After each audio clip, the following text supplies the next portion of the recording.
kiedy już jesteśmy w tym gabinecie medycznym i słyszymy jakoś konkretnie sformułowaną wypowiedź naszego pacjenta i mamy w sobie tę kompetencję koncentracji na formie, to będziemy w stanie wysłyszeć, czy on mówi o swoich własnych lękach, czy to są na przykład lęki żony, która coś powiedziała przed tą wizytą, prawda, i tak dalej.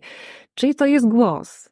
Czyj głos przemawia przez pacjenta? Jego własny, czy może właśnie czyjś, narzucony mu z zewnątrz?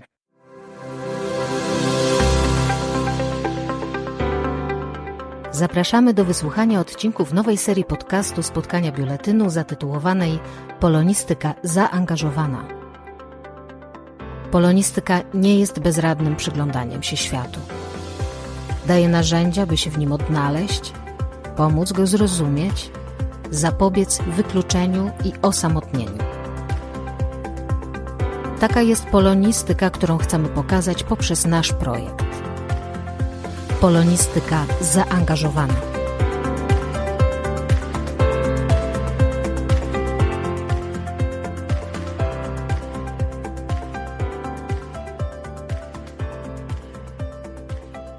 Jesteś językoznawczynią w Instytucie Języka Polskiego Uniwersytetu Warszawskiego, absolwentką Wydziału Polonistyki Uniwersytetu Warszawskiego i pomagisterskich studiów logopedycznych, ale również członkinią i sekretarzem Zespołu Języka w Medycynie Rady Języka Polskiego PAN oraz Polskiego Towarzystwa Komunikacji Medycznej. Jesteś autorką prac o tematyce interdyscyplinarnej dotyczących medycyny narracyjnej, komunikacji medycznej, doświadczenia choroby, semantyki bólu we współczesnej polszczyźnie, ale ja poznałam Cię jako redaktorkę, współautorkę tomu Medycyna narracyjna, opowieści o doświadczeniu choroby w perspektywie medycznej i humanistycznej. Tak, wszystko się zgadzam.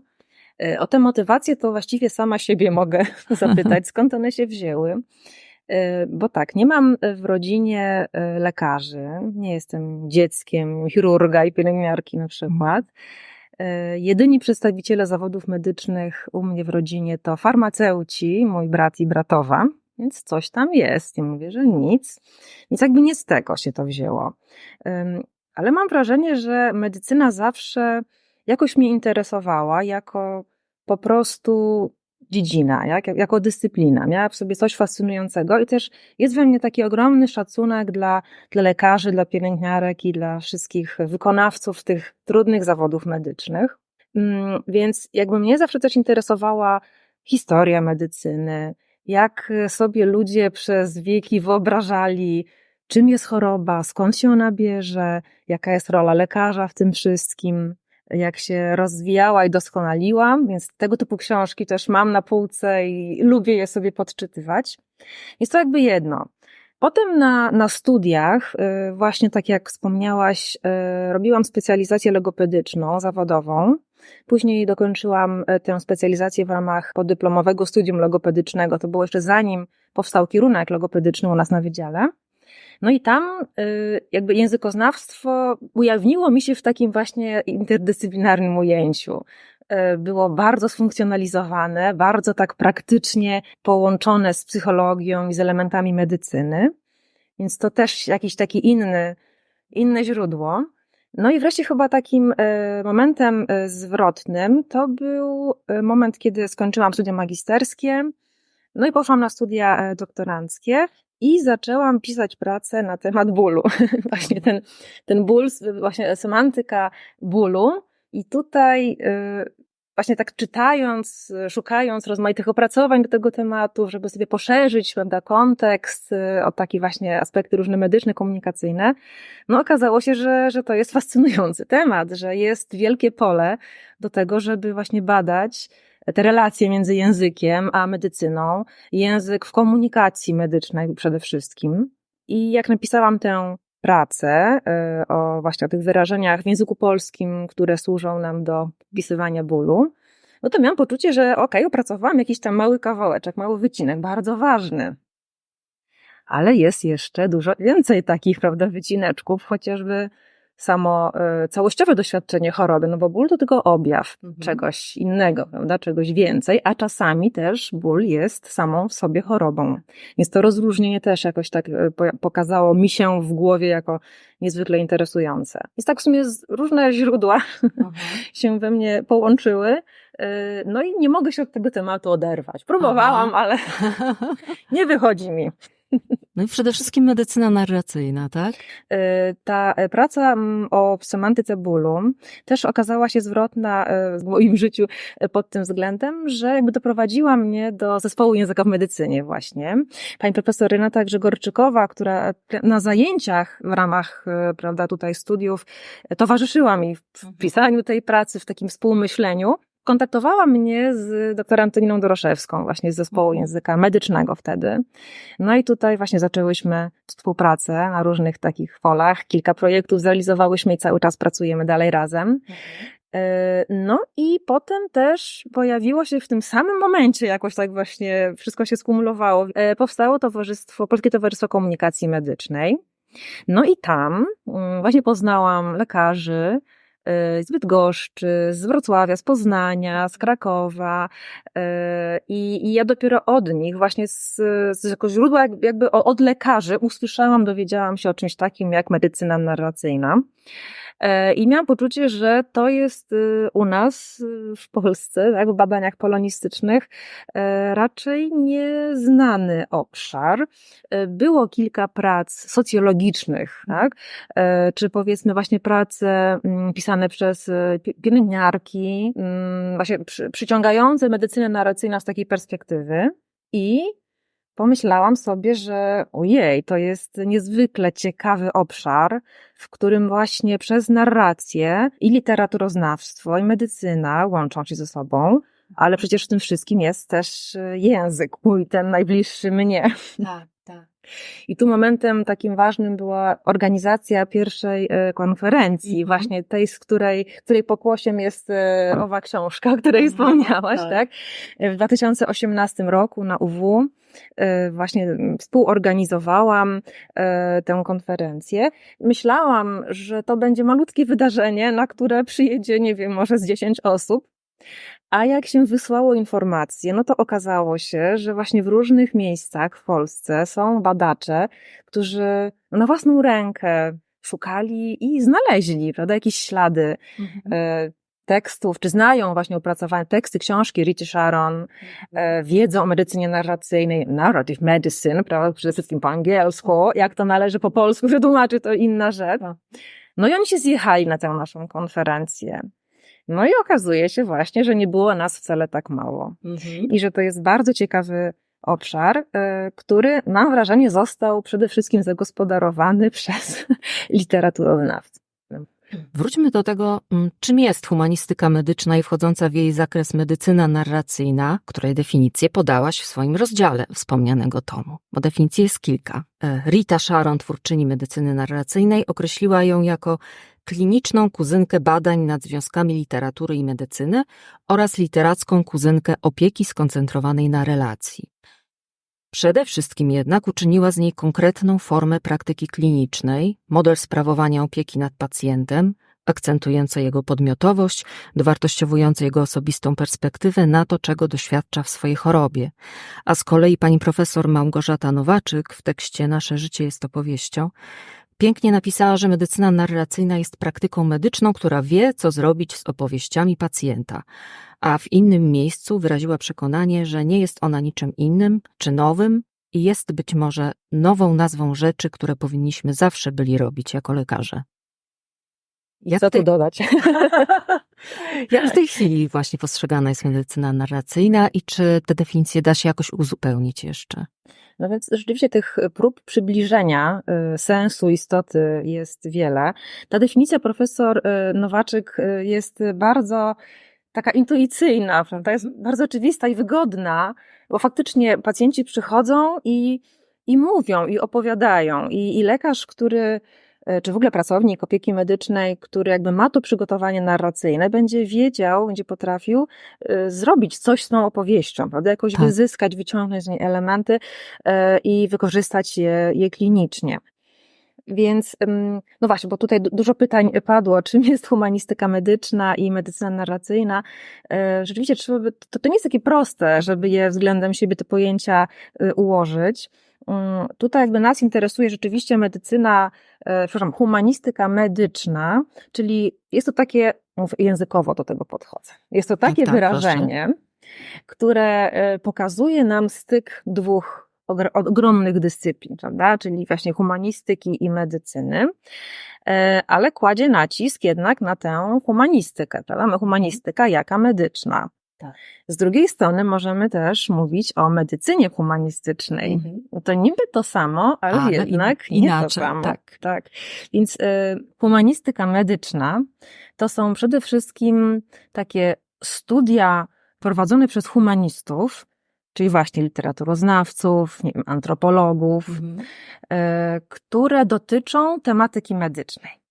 I tutaj jest mnóstwo prac na temat właśnie obrazu jakiejś choroby w literaturze, prawda, w konkretnej twórczości konkretnych autorów.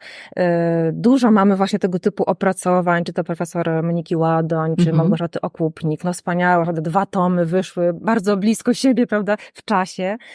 Z drugiej strony mam wrażenie, że medycyna narracyjna w rozumieniu takim właśnie, jak zaproponowała Rita Sharon, to ma być jednak przede wszystkim praktyka kliniczna, praktyka medyczna, która czerpie z narracji, czerpie z takiej potężnej kategorii humanistycznej, jaką jest narracja, narracyjność.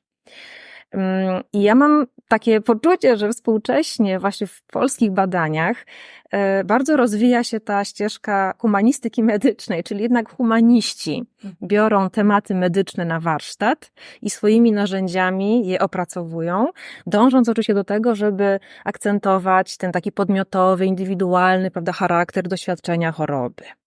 Mam wrażenie, że natomiast ta medycyna narracyjna jako praktyka kliniczna troszkę, nie wiem, wyhamowała albo jeszcze czeka na swój czas. Bo nie wszędzie są prowadzone zajęcia z tego zakresu, bo przecież przyszłych lekarzy trzeba tego nauczyć. To nie jest tak, prawda, że każdy weźmie i sobie przeczyta książkę Rity Sharon, prawda, i nagle zacznie postępować w ten sposób. Więc to jakby jeżeli systemowo chcemy nauczyć studentów medycyny takiego podejścia do pacjenta, to musi być jakoś systemowo zinstytucjonalizowane, wprowadzone na przykład, prawda, do dydaktyki, do programu studiów. I tutaj nie obserwowałam tego tak dokładnie, ale mam wrażenie, że to się nie dzieje jakoś bardzo intensywnie. Na świecie ten nurt odgrywa coraz większą rolę w systemach ochrony zdrowia i dobrze. Tak, i ma on ogromny potencjał, choćby dzięki temu, że właśnie uczy podmiotowego podejścia do pacjenta i zakłada postawę uważności i szacunku wobec jego narracji, wobec cierpienia, osobistego doświadczenia.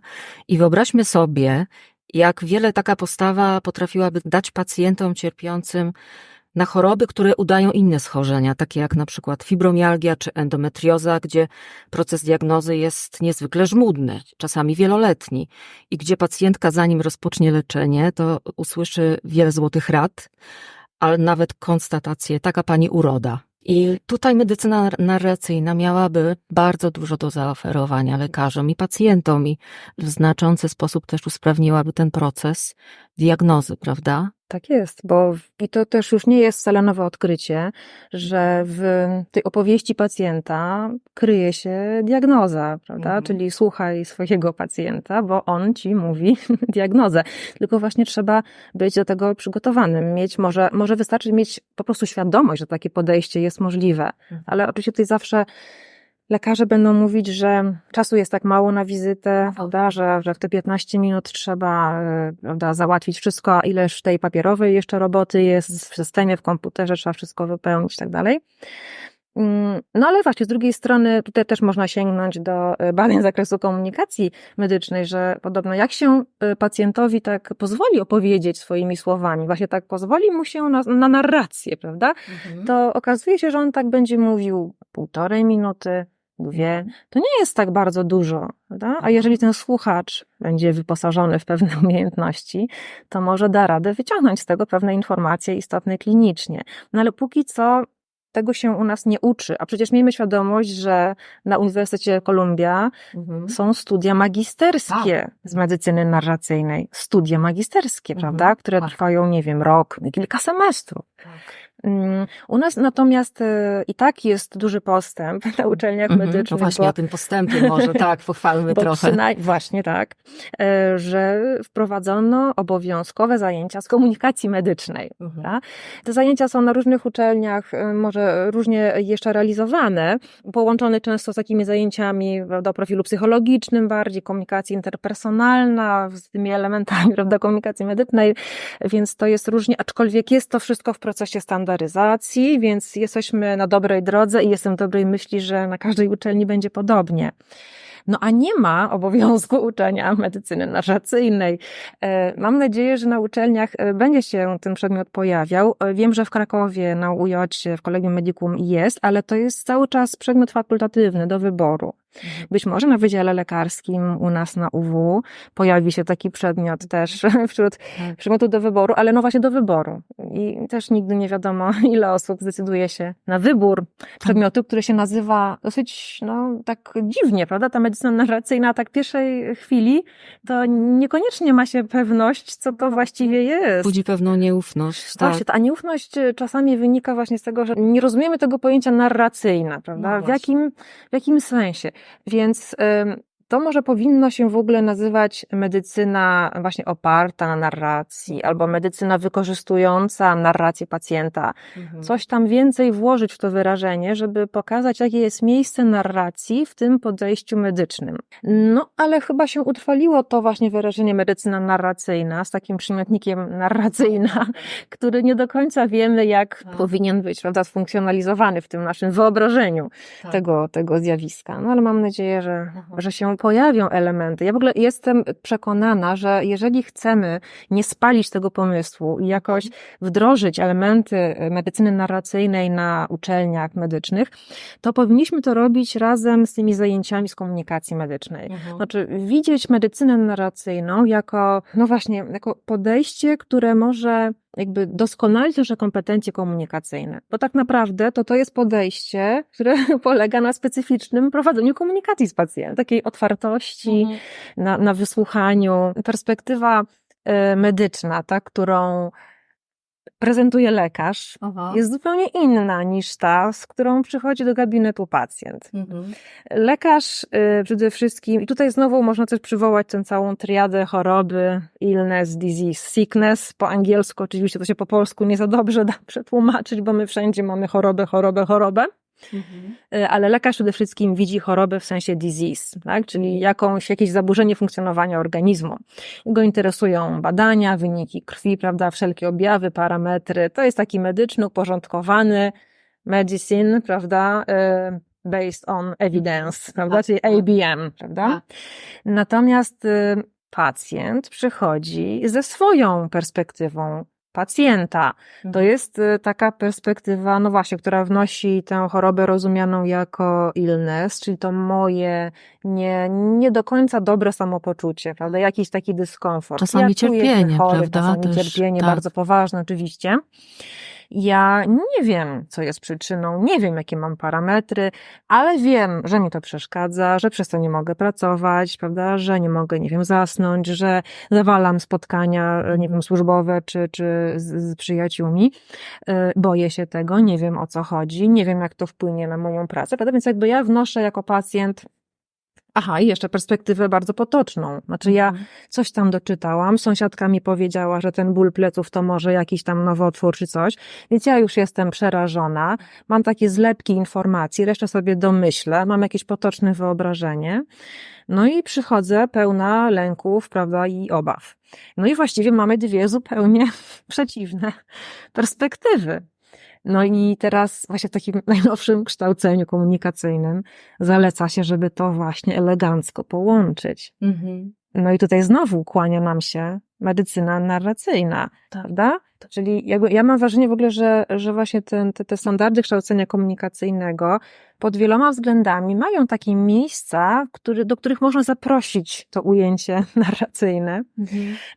I no właśnie, jeżeli chcemy poznać perspektywę pacjenta, no to dobra, oglądamy te wyniki badań i tak dalej, mamy jakiś obraz, prawda, taki medyczny, no ale to nie jest cały obraz, to jest pół obrazu, jak nie mniej. I ja resztę informacji chcę wydobyć od pacjenta. Wobec tego tutaj pytam, pytam, albo proszę, zapraszam do rozmowy, proszę mi opowiedzieć, jak pani funkcjonuje na co dzień. To też rola formy pytań. Niech to będą pytania otwarte, a nie zamknięte. Czy panią boli rano, prawda? Czy pani ma coś tam, coś tam? No to odpowiedź może być tak albo nie. A trzeba by zapytać może inaczej. Co pani myśli nawet o tym, co się dzieje, co pani już wie na ten temat, jeżeli lekarz ma jakieś podejrzenie, prawda? I tutaj jakby znowu otwiera się wielki rozdział tego, jak taką konsultację przeprowadzić, żeby jak najwięcej elementów tej perspektywy pacjenta, tej jego opowieści, historii, narracji wydobyć i ładnie to poprzeplatać z tymi danymi, prawda, które mamy z badań, z wyników, z morfologii i tak dalej. I dopiero z tego wyłoni nam się w miarę pełny obraz, który pozwoli zaprojektować dalszą ścieżkę terapeutyczną, taką, która będzie jakby zgodna z tym, czego oczekuje i potrzebuje ta chora osoba, tak, która do nas przyszła. Jak się tego uczy? Jak się kształci tę kompetencję narracyjną? No więc właśnie tutaj przychodzi literatura, jako to źródło doskonałych tekstów do pracy i do szlifowania, doskonalenia pewnych kompetencji. Rita Sharon wychodzi z założenia, że my potrzebujemy, znaczy my jako lekarze, tak przepraszam, wchodzę trochę w tę osobę lekarza, że jeżeli ja miałabym rozmawiać z pacjentem, to muszę mieć w sobie taką umiejętność uważności, i pewną kompetencję właśnie narracyjną, czyli taką uważność na narrację, otwartość, umiejętność wydobywania, prawda, z tej opowieści istotnych rzeczy. I że taką umiejętność można trenować właśnie na podstawie tekstów literackich, na podstawie innych jakby narracji, prawda? I tutaj patrzymy zarówno na treść tego, prawda, co jest w danym tekście, ale, co ważne u Sharon, także na formę. I to jest dla mnie też niezwykle ważne, bo czasami jak czytamy książki, prawda, to biegniemy za treścią, prawda? Opisy, nieciekawe, dialog, prawda, dalej, albo jakiś kluczowy czasownik, który popycha akcję do przodu. A tutaj Sharon mówi, że nie możemy patrzeć tylko na treść, bo jeżeli byśmy byli takim właśnie lekarzem, który podąża tylko za treścią, to zgubimy wiele walorów opowieści, które mogą mieć cenne wskazówki. Więc na tych sesjach narracyjnych skupia się dużą uwagę na formie. No i tutaj wchodzi znowu mój ukochany język. Czyli na przykład wszelkie metafory, dobór słów. Formy gramatyczne, nie wiem, formy czasu na przykład, czy jest w czasie przeszłym, teraźniejszym, przyszłym. Koncentracja właśnie na formie uczy nas takiej uważności i później, kiedy już jesteśmy w tym gabinecie medycznym i słyszymy jakoś konkretnie sformułowaną wypowiedź naszego pacjenta i mamy w sobie tę kompetencję koncentracji na formie, to będziemy w stanie wysłyszeć, czy on mówi o swoich własnych lękach, czy to są na przykład lęki żony, która coś powiedziała przed tą wizytą, prawda, i tak dalej. Czyli to jest głos. Czyj głos przemawia przez pacjenta? Jego własny, czy może właśnie czyjś, narzucony mu z zewnątrz? Warto na pewno podkreślić to, że medycyna narracyjna nie jest medycyną wyłącznie skoncentrowaną na pacjencie, prawda? Bo w webinarium dostępnym na stronie Medycyny Praktycznej z udziałem lekarzy i twórców Laboratorium Medycyny Narracyjnej lekarz Hubert Syzdek podkreślił, że uwzględnia ona również potrzeby wszystkich osób zaangażowanych w opiekę zdrowotną, w tym lekarzy, którzy zmuszeni są mierzyć się na co dzień z niepewnością co do stawianych diagnoz, tak, z prognozami na przyszłość. I jak podczas tego webinarium wyznała pani profesor Małgorzata Nowaczyk, specjalizująca się w medycynie prenatalnej, medycyna narracyjna bardzo jej pomogła w radzeniu sobie z tą niepewnością, a zajęcia z Ritą Sharon były dla niej olśnieniem i poczuła się zrozumiana jako lekarz. Jak to w praktyce wygląda, w codziennej praktyce lekarzy? Twórzmy może jakąś taką teoretyczną sytuację w gabinecie, tak? Kiedy przychodzi pacjent na przykład onkologiczny, zaczyna snuć swoją opowieść, przy czym przychodzi z jakimś ogromnym kompletem badań. Człowiek, który ma wieloletnią historię choroby, lekarz musi przez to przebrnąć, widzi jak skomplikowany jest to przypadek i no wiadomo, jest to jakieś obciążenie też dla niego samego. Wyobraźmy sobie, że za chwilę jeszcze przychodzi rodzina, która opowiada jeszcze co innego. Tu okazuje się, że pacjent na przykład przekręca fakty, niewiele pamięta, trzeba tutaj dopowiedzieć, jeszcze słuchać kolejnych głosów. Nie wiem, Jak się w tym wszystkim odnaleźć? Co taki biedny lekarz, który na co dzień ma wiele takich przypadków, a jeszcze tak jak wspomniałaś, brakuje mu czasu, żeby tego pacjenta dłużej wysłuchać. Jak on w tym wszystkim może sobie dzięki medycynie narracyjnej radzić? To musiałobyśmy przede wszystkim lekarzy o to zapytać. Mam nadzieję, że zapytam. Że damy radę. Więc od razu powiem, że absolutnie nie jestem lekarzem i nie miałam nigdy styczności, prawda, z pacjentami w takiej funkcji, więc to, co powiem, jest tylko teoretycznym konstruktem na podstawie tego, co mogłam przeczytać czy usłyszeć. Rzeczywiście, no to tylko pokazuje, jak bardzo skomplikowana jest praca lekarza, szczególnie w obrębie tych chorób, prawda, tak specyficznie trudnych, jak chociażby choroby onkologiczne. I rzeczywiście medycyna narracyjna też daje taką przestrzeń lekarzom, żeby też dostrzec siebie jako ludzi, nie jako maszyny, prawda, które mają po prostu wykonywać kolejne zadania, tylko jako ludzi ze swoimi słabościami, z gorszymi dniami, prawda, z tym całym obciążeniem, bagażem emocjonalnym. Myślę tutaj jeszcze o tym takim elemencie, jakim są karty równoległe karty chorób, parallel charts u Edithy Sharon. To jest taki właśnie składnik tej praktyki narracyjnej, że lekarz prowadzi oprócz tej karty choroby takie jakby, nie wiem, swoje notatki na temat spotkania z pacjentem. I tutaj może też jakby mieć tę chwilę skupienia na swoich własnych odczuciach, prawda? Co się we mnie zadziało podczas tego spotkania, czy po kontakcie, prawda, z tym pacjentem, co czuję, czy czuję, nie wiem, złość, niechęć, bezradność, czy właśnie jestem zadowolona, bo coś jest lepiej. Tutaj znowu moglibyśmy z drugiej strony powiedzieć, kiedy lekarz ma to robić u nas w Polsce, prawda, w polskim systemie opieki medycznej, kiedy mam usiąść i sobie robić te karty w domu, prawda, na kolejną właśnie między dyżurami. Więc jakby tutaj te systemowe ograniczenia zawsze będą argumentem przeciw. Właśnie. Niedofinansowanie służby zdrowia, tak, brak przestrzeni na to wszystko. To jest bardzo złożone. Tak. I ta sytuacja, którą tutaj zbudowałyśmy, ten konstrukt, że najpierw rozmawiam, prawda, z pacjentem, potem przychodzi jego rodzina, no właśnie, i robi się taki wielogłos, taki gąszcz. No to znowu wydaje się, że teoretycznie, jakbyśmy byli tacy kompetentni narracyjnie, no to z tego gąszczu jesteśmy w stanie coś tam spójnego wydobyć.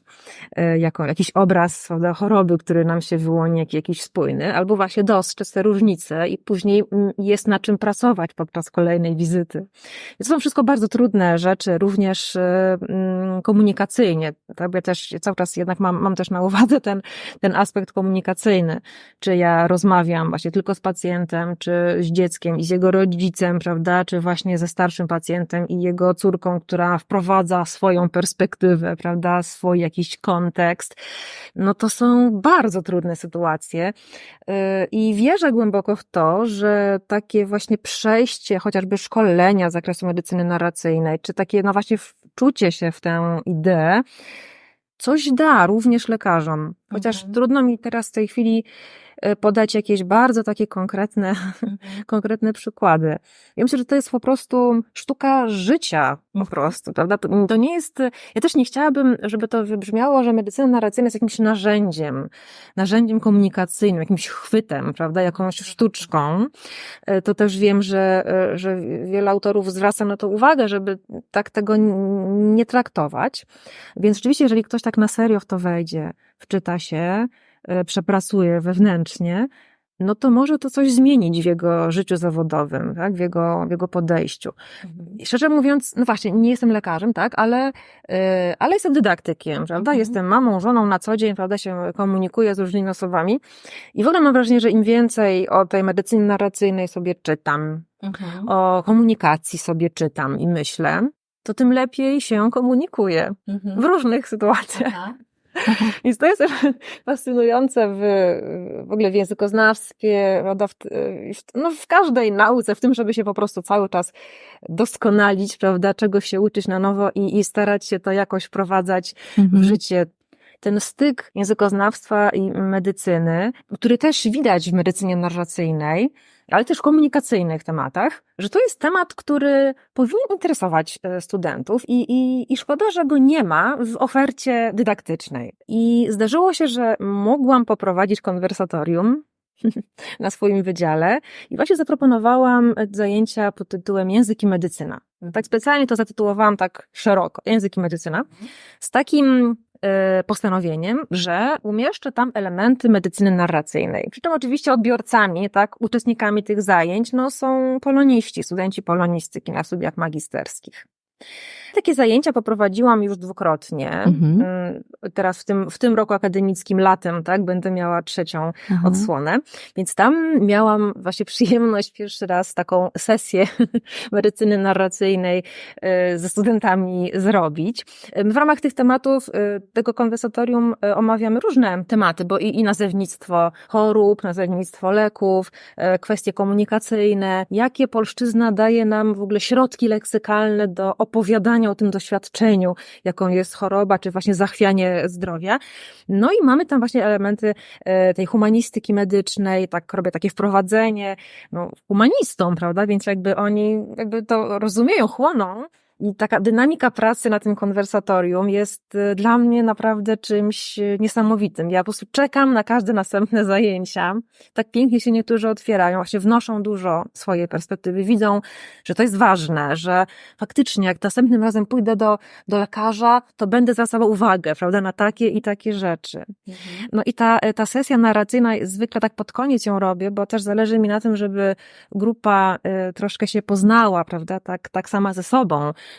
No bo nie wiem, nieczęsto na zajęciach robi się tego typu sesje, które wymagają jednak takiej szczerości, otwartości, prawda? Takiego obnażenia się też, więc tak pod koniec.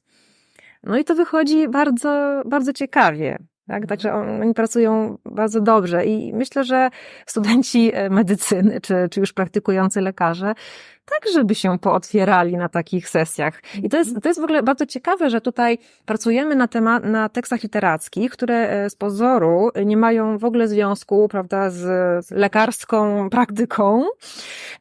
Nawet mówi się, żeby te teksty, Rita Sharon zaznacza, żeby te teksty, które wybieramy, żeby one nie dotyczyły tematyki medycznej, żeby były takie zupełnie oderwane. Tak?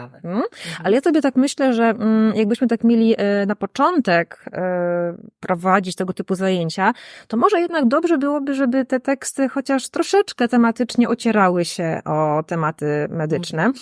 Zresztą chyba nie bez powodu to opowiadanie Wiszący most Alice Munro jest i w podręczniku Rity Sharon, prawda, i współautorów opracowane. Ten tekst jest często wybierany na właśnie treningi medycyny narracyjnej, a przecież dotyczy właśnie doświadczenia choroby. Więc uważam, że od takich tekstów warto zaczynać, a później można rzeczywiście rozszerzać, prawda, na teksty poetyckie chociażby, które dotyczą zupełnie różnych doświadczeń i tam trenować te kompetencje analizy, rozbioru tekstu na poszczególne elementy. Ale też może powiedzmy jeszcze to, bo nie chcę, żeby zostało takie wrażenie, że tu jest jakaś wielka, wspaniała koncepcja medycyny narracyjnej, a nasi lekarze to są w ogóle bardzo źli. Więc ja mam wrażenie, że ludzie są różni wszędzie, w każdej grupie zawodowej, prawda? I na pewno jest tak, że jest wielu lekarzy, którzy po prostu tacy są, jakby Rita Sharon sobie wymarzyła. Tak. I potrafią tak rozmawiać. Co by się nie działo, to oni właśnie tacy będą, nie wiem, są empatyczni, są otwarci, uwielbiają dać pacjentowi powiedzieć własnymi słowami, prawda, co tam się u niego dzieje i dopiero tak potrafią pracować. Na pewno takie osoby są. Czasem mają kamyk w bucie, ale to rzadko prawda, im się zdarza. Ale to rzadko się zdarza. Więc to jest właśnie kwestia, albo się to ma, albo się tego nie ma, ale ci, co już mają, to świetnie i oni jakby sobie radzą, idą z tym dalej, ale ci, co tego nie mają, mogą się tego nauczyć. I takie myślenie o kształceniu kompetencji komunikacyjnych jest w ogóle bardzo ważne, żeby o tym mówić. I myślę, że podobnie jest z medycyną narracyjną. Tych elementów można się po prostu nauczyć. Jeżeli ja tego w sobie nie mam, to mogę jakieś wyrobić sobie pewne umiejętności i starać się po troszeczku je wdrażać, prawda, do swojej codziennej pracy. Także Są lekarze naprawdę fantastyczni. Sama wiem po rozmaitych tam doświadczeniach, prawda? Każdy z nas chodzi do lekarza, jednego, drugiego. U jednego jest lepiej, u drugiego jest gorzej, prawda? Tak. Komunikacyjnie. Ale no zdarzają się jak najbardziej tacy, którzy potrafią to w sobie odkryć. No, a pozostali mają szansę, jeśli chcą, prawda? Tak. Chociaż troszkę się tutaj podciągnąć pod tym względem. Do pewnego stopnia burzy ona hierarchię w gabinecie lekarskim, prawda? Bo skraca dystans między lekarzem a pacjentem i jego bliskimi. I czy według ciebie zaburzenie tej hierarchii jest przeszkodą w przyjęciu takiego nowego modelu komunikacji, relacji, przeszkodą, która stawia silny opór? No faktycznie, są różne modele takiej hierarchii, też komunikacji, takie bardziej tradycyjne, które stawiają, prawda, lekarza tutaj wyżej w hierarchii i tego pacjenta gdzieś niżej, który ma się dostosować do zaleceń, które pan doktor przekazał.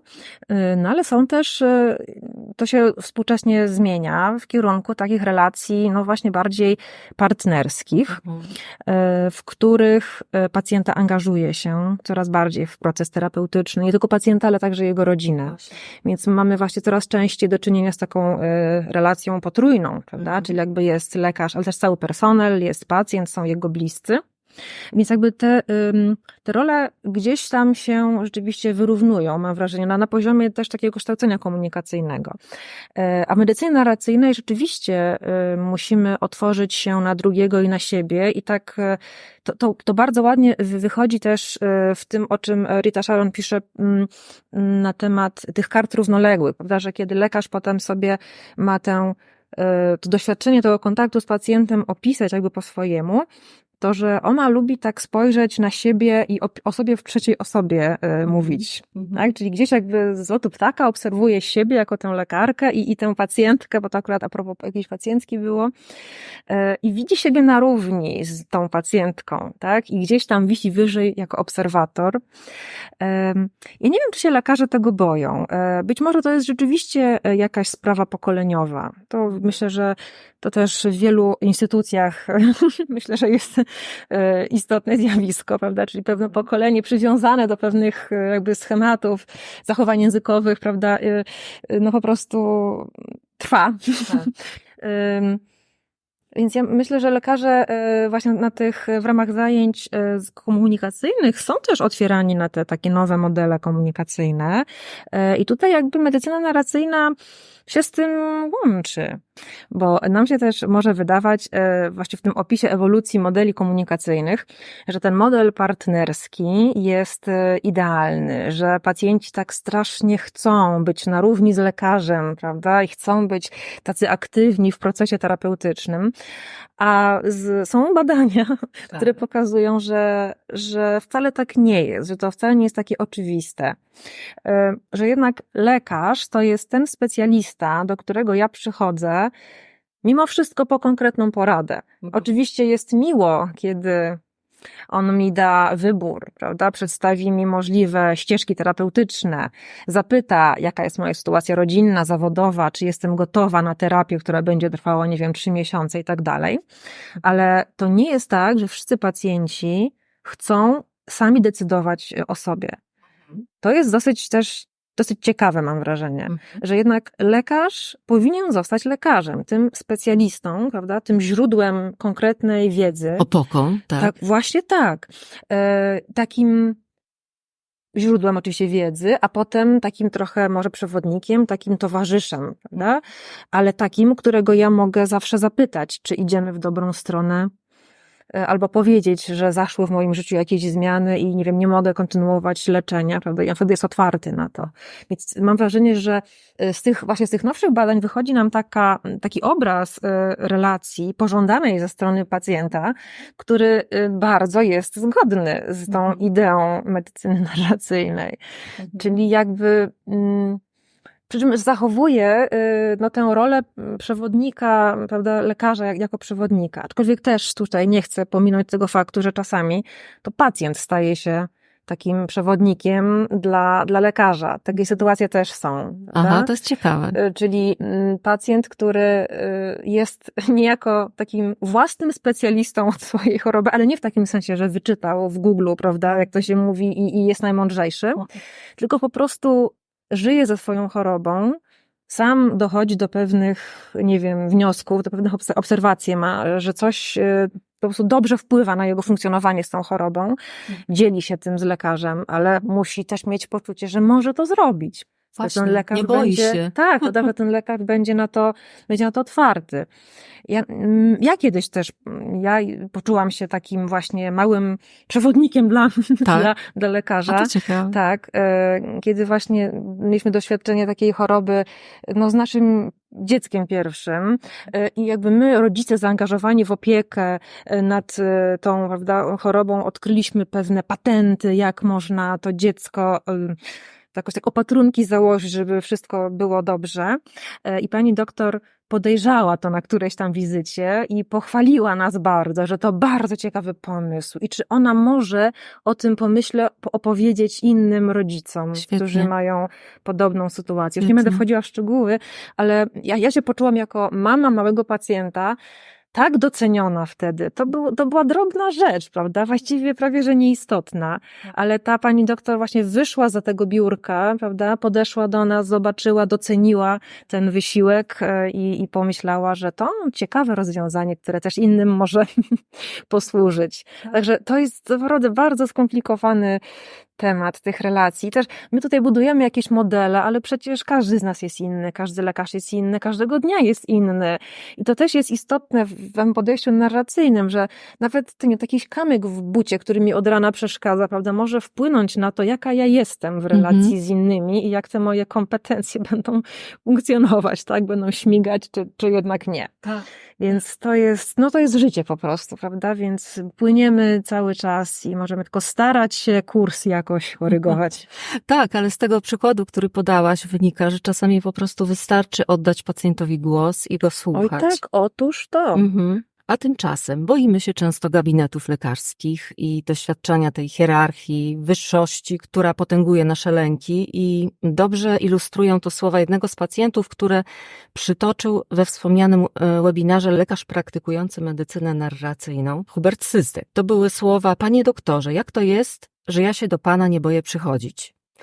I te słowa dają nadzieję, ale jednocześnie świadczą o tym, jak wiele jeszcze jest do zrobienia, skoro gabinet lekarski przywołuje skojarzenia czasami z polem bitwy, czasem z jakąś wyrocznią, a nawet niekiedy z miejscem tortur. Tak. I wsłuchać się w ten Cytat głos. dający do myślenia. Tak. Naprawdę, dlaczego nie boję się do pana przychodzić? No właśnie, to strach przed gabinetem.